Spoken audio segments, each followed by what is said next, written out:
Boa noite, pessoal. Iniciando mais um Vida Consciente, online apenas, né? O Vida Consciente, o estudo presencial a princípio, a partir de junho, pelas determinações das autoridades, mas a gente continua no estudo aqui. Rogamos a espiritualidade que sempre nos acompanha, que nos intua na melhor forma de apresentar os materiais que a gente tem para a noite de hoje. Eu lendo o livro Futuro Espiritual da Terra, de André Luiz, achei alguns assuntos interessantes para a gente abordar aqui, já que estamos em plena transição planetária e ele fala bastante do que a gente está vivendo agora e do que tem pela frente ainda.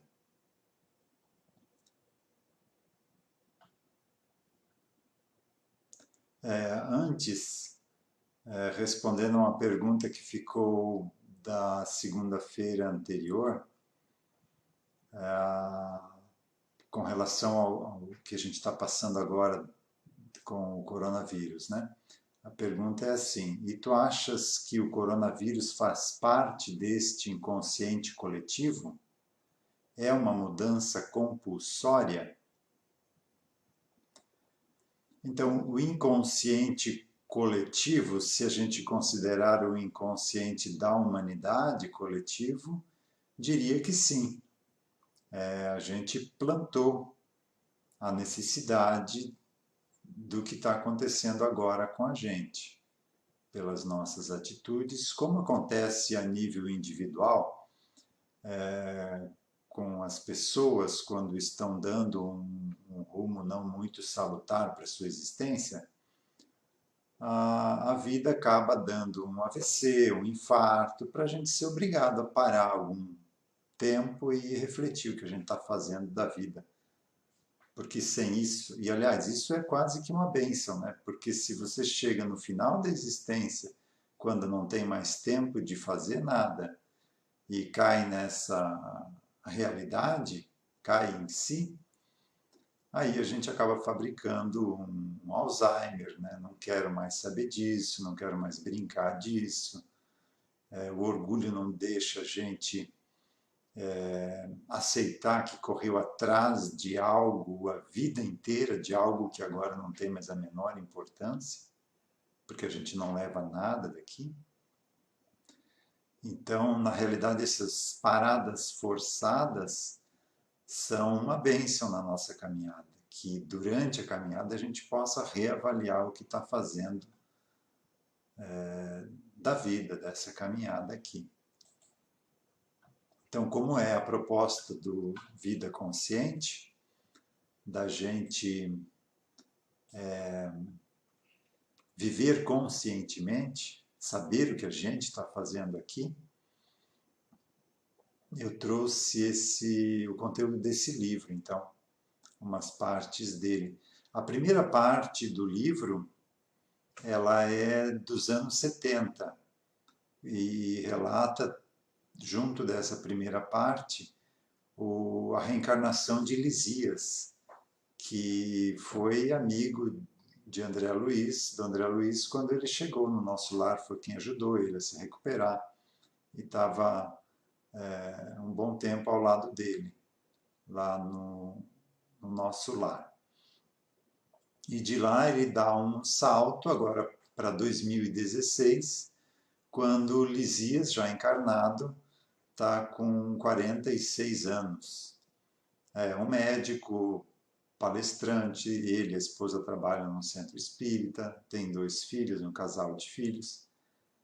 E junto com esse acompanhamento da caminhada de Lisias, ele traz bastante informações sobre o futuro espiritual da Terra, que aguarda a gente agora nessa transição. Então vamos lá.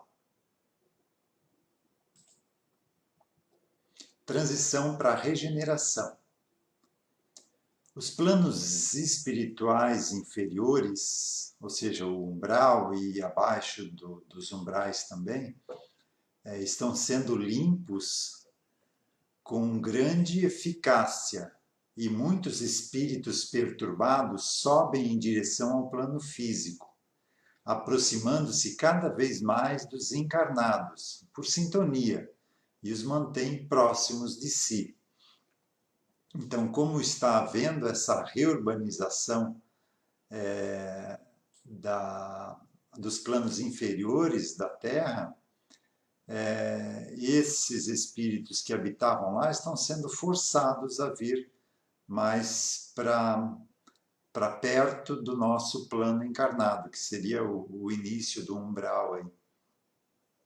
E por isso a gente vê o que está vendo aí hoje na Terra, né? A presença desses espíritos que ainda vibram numa frequência baixa, inferior, muito animalizada, só em busca de prazeres físicos, ou de mando, ou de não espiritualizados, né?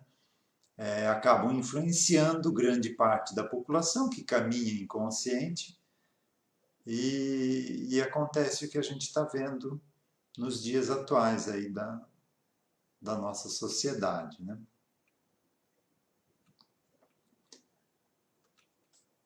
Então, mas este estado de desarmonia continuará até quando? Aí ele responde, o Clarencio, que está junto com o André Luiz, né? Até quando o plano maior achar que devem mudar? Ou, o que seria melhor, até quando todos mudarmos de condições íntimas, buscando compreender as forças destrutivas que acalentamos há milênios. Então ele está incluindo todos nós, que a gente tem forças destrutivas que a gente mesmo acalenta durante milênios, e não lhes dando mais vazão, construindo comportamentos equilibrados e harmônicos como marcas de nossa sobriedade. Então a gente precisa estar vivendo mais conscientemente.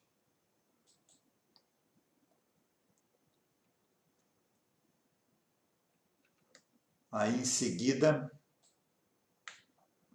o homem passa por um momento de sua evolução no qual terá de voltar-se para dentro de si mesmo de qualquer jeito, ou seja, agora não tem mais como fugir. A gente precisa olhar para si mesmo, é o autodescobrimento, é o autoconhecimento, é olhar para a verdade que liberta, para o conhece-te a ti mesmo, dos gregos.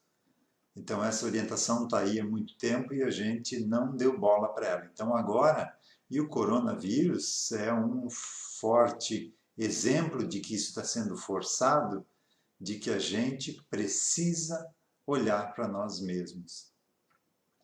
E muitas pessoas não gostam do que vem, sentem uma vibração desarmônica quando estão em silêncio. Tanto é que muitas pessoas não conseguem ficar sozinhas no ambiente sem ter uma televisão ligada, um som ligado. Elas ficam quase que no estado de perturbação, se não tiver nenhum som que as chame para fora.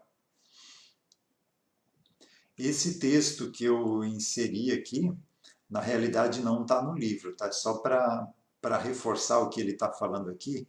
Esse aqui é um trecho do Jung que eu gosto muito. Ele fala o seguinte: as pessoas farão de tudo, chegando aos limites do absurdo, para evitar enfrentar a sua própria alma.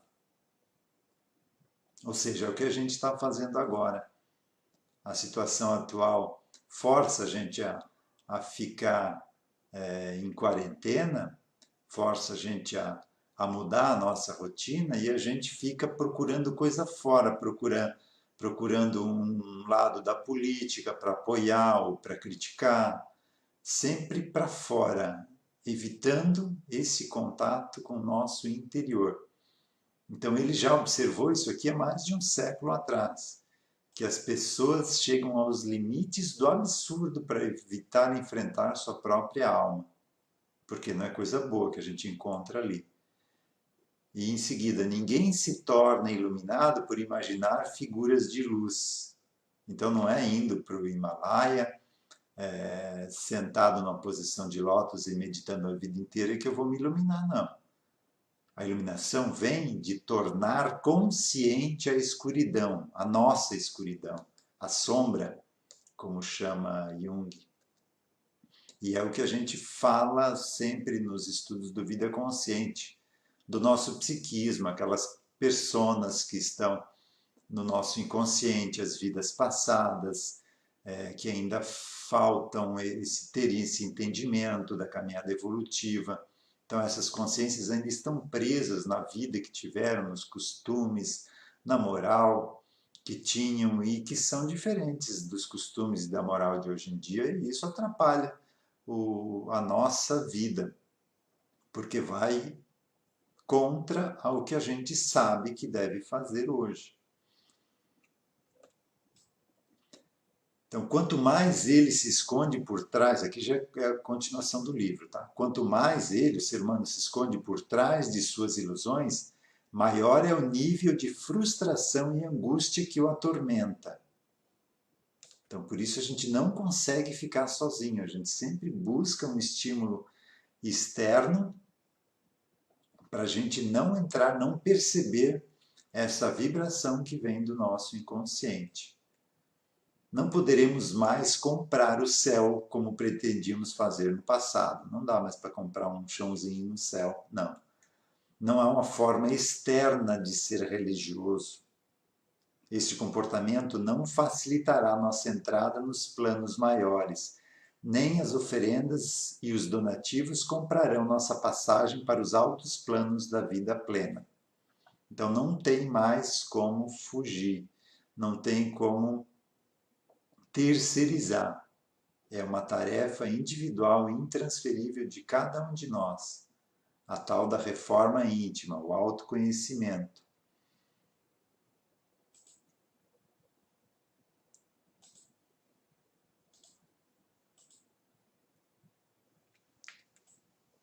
Para ser verdadeira, toda conquista deve nascer em nossa intimidade. Então não dá para terceirizar. Se eu receber isso pronto, né? Então por que Deus não criou a gente já perfeitos, né? Ele criou a gente simples e ignorantes, não perfeitos, e sim perfectíveis. Pela nossa caminhada, pelo nosso esforço, a gente pode alcançar esse nível de perfeição. Então, toda conquista deve nascer em nossa intimidade. Não dá para comprar, não dá para terceirizar. É uma conquista individual. No encontro profundo da alma consigo mesma. Então, eles reforçam muito isso. Olhar para dentro de si mesmo. O encontro da alma consigo mesma. E isso só é possível por meio do autoconhecimento. Então, voltar esse olhar para dentro de nós. Então, entendendo essas regras da vida, essas leis universais, entendendo que o Evangelho não é religião, o Evangelho são regras do bem viver, o manual do bem viver. Ali estão escritas, enunciadas leis universais. Então, quando Jesus fala do mandamento de amar ao próximo como a si mesmo, primeiro amar a Deus sobre todas as coisas, mas como a gente não sabe nem o que é Deus, né? Como é que a gente ia poder amar Ele sobre todas as coisas, né? Então ele dá o segundo que é semelhante a esse, para a gente começar pelo segundo, né? Que é amar ao próximo como a si mesmo. Então te coloca no lugar do próximo. Uma das coisas que ele queria dizer é o seguinte: na vida seguinte tu vai viver o que tu está fazendo com o próximo. Então tu é o maior beneficiado de seguir esse mandamento. Mas o nosso egoísmo impediu da gente perceber isso. A gente entendia que só o próximo ia ser beneficiado e não botou em prática. Então, esse conhecimento dessas leis faz com que a gente consiga essa mudança, consiga viver de acordo com esse manual do bem viver, entendendo o que está ali, entendendo que isso faz mais bem para a gente do que para os outros, que amar os inimigos faz mais bem para mim do que para o inimigo. Porque o meu inimigo só é inimigo porque eu fiz algo no passado. É uma lei, ninguém colhe o que não semeou.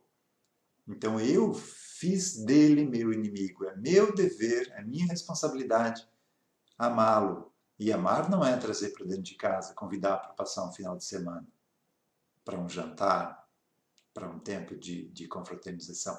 Amar, segundo a definição que está na codificação, no Livro dos Espíritos, segundo entendia Jesus, que é comparado ao termo de caridade, né? Fora da caridade não há salvação, que seria o que mais se aproxima de amar, é boa vontade para com todos, benevolência para com todos, indulgência para com as imperfeições alheias e perdão das ofensas. Então, boa vontade, não julgar e perdoar.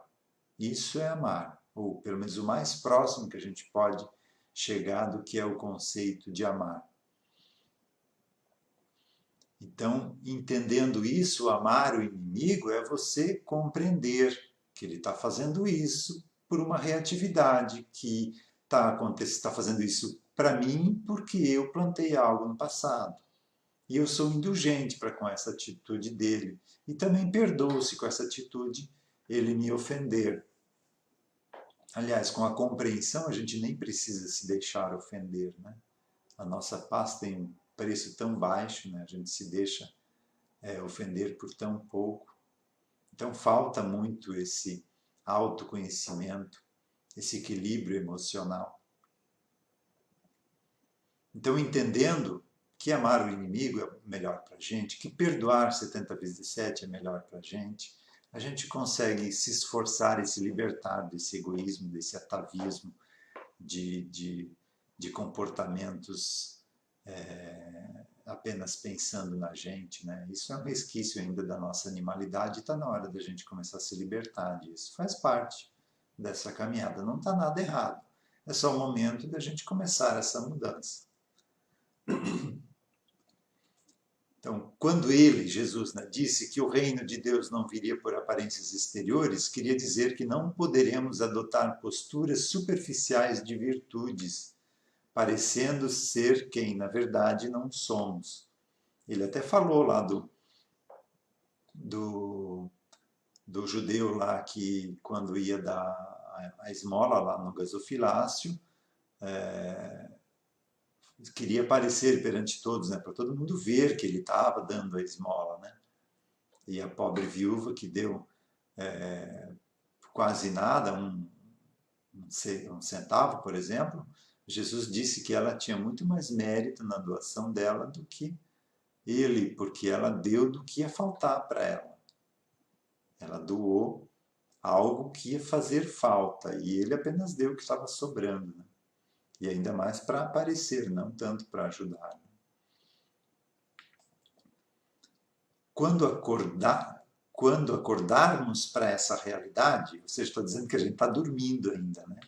Veremos os desafios reais e concretos para desenvolver uma postura firme e consciente rumo à libertação de nossas condições inferiores. Então, ele está dizendo que a gente ainda está condicionado a esse nosso inconsciente. A gente ainda é um escravo desses reflexos que estão no nosso psiquismo. E isso é fruto do nosso plantio, né? A gente agiu lá no passado assim e agora está colhendo os frutos. É assim que a evolução ocorre. A gente tem a liberdade, tem o livre-arbítrio, que o plantio é livre com ele, mas a colheita é obrigatória. E na colheita não existe mais livre-arbítrio, né? O livre-arbítrio estava lá no plantio.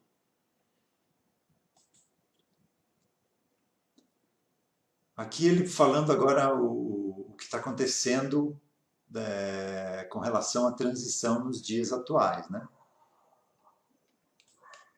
Então, a partir do ano 2000, não nasceriam mais irmãos predominantemente imperfeitos. Ou seja, quem ainda se compraz no mal não pôde mais nascer a partir do ano 2000. É claro que em tudo há exceções. Um ou outro espírito ainda é aceito em funções das lutas que impõem aos que convivem com eles, transformando essa relação em aprendizado de alguém ou de um grupo que sofre com a sua presença. Então, a partir do ano 2000, não podem mais nascer espíritos que se comprazem no mal. a não ser que eles sejam necessários, como disse Jesus no Evangelho, né? O escândalo ainda é necessário, mas ai daquele pela mão do qual o escândalo venha. Então, dependendo do grupo que ainda precisa desse contato para o seu aprendizado, alguns ainda puderam renascer aqui. Mas, excluindo esses casos, que são a exceção, tem sido muito raro o retorno deles à esfera física. Então, só podem reencarnar os que apresentam, pelo menos, uma possibilidade de serem tocados e sensibilizados para uma melhoria de si mesmos. Então, quem já está predisposto a uma mudança. Muitos desses espíritos que se apresentam em noticiários infelizes, mesmo os mais jovens, nasceram em sua maioria antes do ano 2000. Neste período, não só nasceram espíritos nobres para efetivarem as mudanças necessárias, mas também um contingente de outros amigos que precisariam das lições na própria vida a fim de assimilar esses elementos educativos.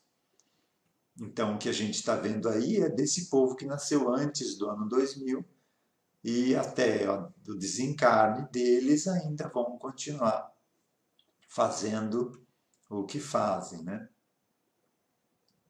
Então, faz parte do nosso aprendizado exercitar a nossa tolerância para com eles, a compreensão, o entendimento, essa compaixão, o entendimento de que eles estão plantando um futuro tão amargo para eles, que talvez muitos de nós já o fizemos, né?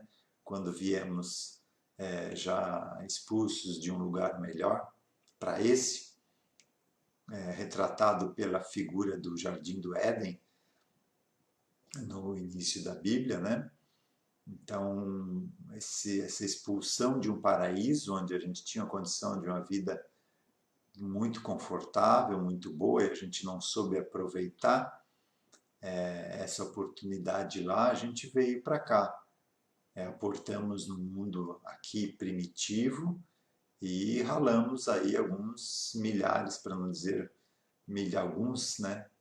Talvez milhões de anos, para fazer com que a Terra chegasse no ponto que está hoje, né? Muitos desses que nasceram antes do ano 2000, né, estão perambulando nas grandes cidades, ou mesmo em algumas nações cujo karma coletivo ofereça a oportunidade de passar por choques mais pesados, determinando experiências de natureza mais grave. Guerras, agressões e violências descabidas, sentimento de separatividade, inconsciência coletiva ligada à barbárie, ações de interesse econômico exclusivista, lutas étnicas e éticas, disparates sociais entre grupos e tantas outras calamidades ocorrem como repercussão das escolhas para que, sob o peso destas, o homem aprenda em suas lições derradeiras o que fazem a si mesmos por não ter consciência de sua real natureza, que é espiritual. Somente por meio desta essência sublime, o homem terá a condição de eleger uma boa forma de se relacionar consigo mesmo, com a vida e com os outros, considerando-os com a mesma medida que dá a si mesmo, a fim de que um sentimento real de fraternidade possa surgir. Então, é a proposta do mandamento de amar ao próximo como a si mesmo, que a gente consiga considerar os outros, o próximo, na mesma medida que damos a nós mesmos.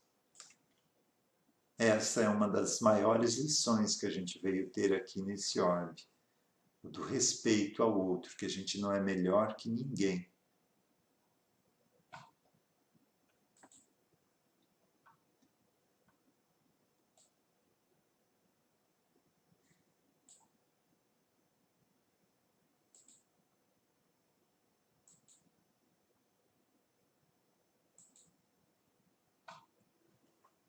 Deixa eu voltar aqui que eu me perdi agora.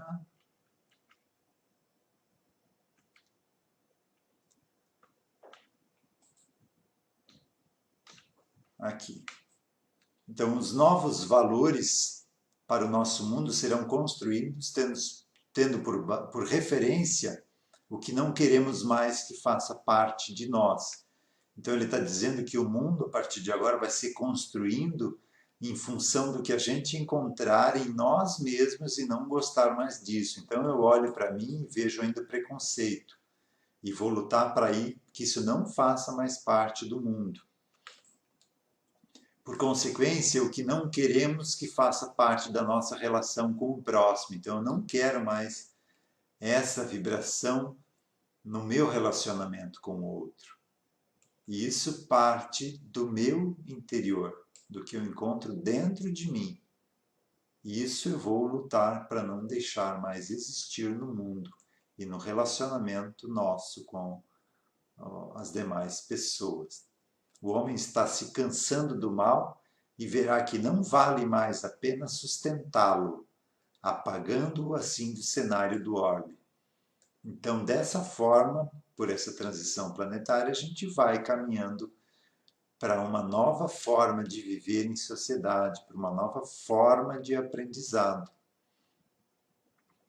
Eu assisti um filme, se eu não me engano, francês, um filme utópico, que falava de uma sociedade mais ou menos assim. Não existia esse comércio que existe hoje, essa corrida desenfreada em busca da felicidade fora, né? Então, numa comunidade dessa utópica, provavelmente a pessoa teve a intuição do que a gente teria aí pela frente para viver. As pessoas dessa comunidade se reuniam uma vez por mês e quem fabricava enxada e instrumentos para agricultura perguntava: olha, mês que vem eu vou fabricar novamente mais ferramentas. Quem está precisando de enxada, quem está precisando de foice, quem está precisando de pás, né? Então ele apenas iria produzir o que as pessoas estavam precisando.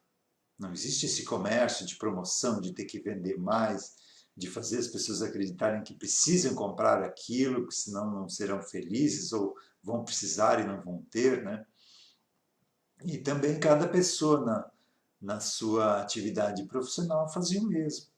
Então as pessoas viviam em harmonia, com um novo tipo de aprendizado que a gente nem tem condições de conceber hoje, né?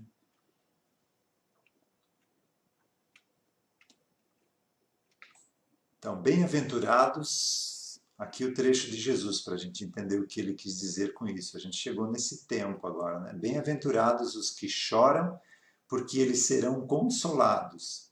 Os que têm fome e sede de justiça, porque serão fartos. Vinde a mim todos os que estáis cansados e oprimidos, e eu vos aliviarei.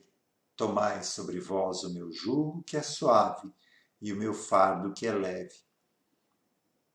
Então Jesus aqui deu a orientação do que fazer, né? Seguindo essas orientações que ele deixou, a gente ia chegar nesse ponto aqui. Num ponto onde quem se compraz no mal não pode mais continuar aqui, ou seja, quem ser perseverante e continuar nessa intenção de fazer o bem, de respeitar, de viver em fraternidade, de entender que somos uma comunidade global, de que as fronteiras caiam por terra, que a gente possa viver realmente numa aldeia global, nos respeitando, sem precisar ter fome, nem outro tipo de sofrimento, de guerra na face da terra, porque a terra tem condições de alimentar e de prover toda a população mundial e muito mais ainda, mas o nosso egoísmo é que impede isso de estar acontecendo. Embora necessários em vários casos para o aprendizado, que até então era de provas e expiações, né? Mas agora a gente está caminhando para se libertar disso, né? Então o que ele fala que o meu jugo é suave. O que é o jugo? As orientações que ele deixou no Evangelho. Amar ao próximo como a si mesmo, perdoar 70 vezes 7, amar os inimigos, pagar o mal com o bem. Então, se eu aceitar esse jugo que é suave, o meu fardo vai ficar leve. Eu não vou mais ter todo esse peso kármico em cima de mim, né? Eu vou estar me libertando disso e entrando numa nova fase de crescimento, de evolução.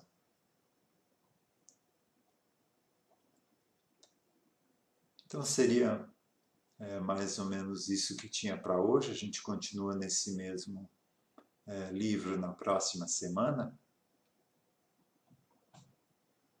Então que possamos, compreendendo o que a gente está vivendo agora, aproveitar esse momento, que a gente está podendo fazer essa introspecção, que a gente possa fazer uma reavaliação do que está fazendo da vida e que, compreendendo isso, a gente aceite tudo que vier. A vida só vai trazer para a gente o que a gente precisa para esse aprendizado. E cada pessoa na face da Terra está vivenciando o momento atual de uma forma diferente, cada um de acordo com o seu mundo íntimo. Então, observar como a gente está passando por essa situação atual e ver o que a gente pode fazer para resolver. Muita coisa vai mudar o nosso psiquismo, entrando em contato com essa vibração diferente, acorda vivências de insegurança, de passado, de guerras, de pestes, de fome, e isso pode influenciar a nossa qualidade de vida. Então, sabendo que isso é possível, a gente pode enfrentar essa situação. Quem tiver numa situação que está achando difícil passar por essa situação, pode deixar em mensagens no privado, na página do CEPA, o seu nome, endereço, que a gente inclui nas irradiações diárias que a gente faz no CEPA, à distância. A gente não está podendo se encontrar lá, mas cada um da sua casa se reúne num determinado horário para auxiliar as pessoas que estão pedindo auxílio. Então podem deixar pelo Messenger da página do Face que a gente inclui nas irradiações diárias. Então, aproveitando esse momento de encerramento, fazendo um relaxamento, que a gente possa, com serenidade, passar por mais uma semana de caminhada, confiando no amparo superior. Não estamos num barco à deriva, tem um propósito maior em tudo isto. Embora o remédio seja amargo, ele é necessário e a gente vai sair melhor disso quando essa situação passar, desde que a gente aproveite essa oportunidade.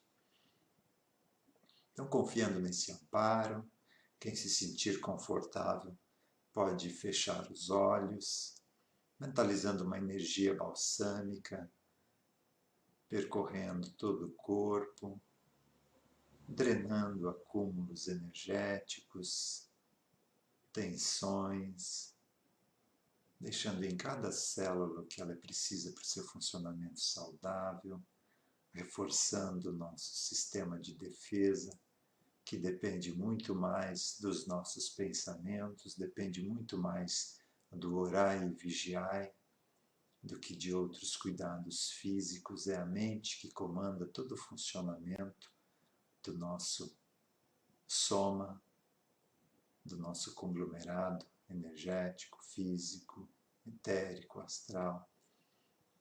Então a gente é muito mais o que pensa do que o que a gente ingere, como disse Jesus, não é o que entra pela boca do homem que o torna impuro, é o que sai. E o que sai é o que a gente deixa entrar no nosso campo mental, é o que a gente está pensando, o que a gente está se ligando. Então que a gente se ligue em notícias boas, mentalizando, visualizando um futuro mais tranquilo, harmonioso, onde as pessoas deem mais valor à vida, deem mais valor ao que realmente importa, compreendendo que somos seres espirituais numa experiência terrena, que isso aqui não tem um fim em si mesmo, é apenas uma passagem e daqui a gente continua essa caminhada do outro lado com muita coisa ainda para ser vivida e experienciada, para que a gente possa aproveitar essa oportunidade de aprendizado, de crescimento. Que temos todos nós uma semana abençoada. Uma boa semana e uma boa noite a todos.